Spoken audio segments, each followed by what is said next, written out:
দিন জুমার দিন হচ্ছে বাকি 6 দিনের সকাল। সেই দিনে সেই মুহূর্তে আসর মাগরিবের কিছু মুহূর্তে ইফতারকে আমরা সামনে নিয়ে আমরা বসছি। আলহামদুলিল্লাহ, আল্লাহ তাআলা আমাদের সমস্ত খারাপ হেফাজত করে আল্লাহ দ্বীনের দিকে প্রদর্শন করে আসে আমাদের তৌফিক দান করেন।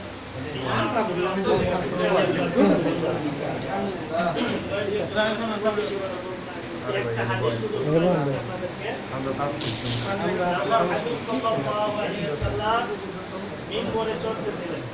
খুতবা দেওয়ার জন্য মিম্বরে ইমাম সাহেব আমরা সবাই সামনে বসেন, ওই জায়গায় বসেন। তিন দাগ থাকে, আপনি অনেক বসেন না তো। তিনটা সিঁড়ি থাকে। আল্লাহ রাসূল সাল্লাল্লাহু আলাইহি ওয়াসাল্লাম প্রথম সিঁড়িতে পা রাখলেন, বললেন আমিন। দ্বিতীয় সিঁড়িতে পা রাখলেন, বললেন আমিন। তৃতীয় সিঁড়িতে পা রাখলেন, বললেন আমিন। সাহাবী রাদিয়াল্লাহু আনহু বললেন, ইয়া রাসূলুল্লাহ সাল্লাল্লাহু আলাইহি ওয়াসাল্লাম, আগে তো কোনোদিন এরকম দেখি না। সবসময় আপনাকে দেখি যে মিম্বরে উঠেন, কিন্তু এরকম আমল আগে কোনোদিন আপনাকে করতে দেখি নাই। আমিন আমিন আমিন, তিনবার আমিন বলেন, এর কারণ কি? আল্লাহ রাসূল সাল্লাল্লাহু আলাইহি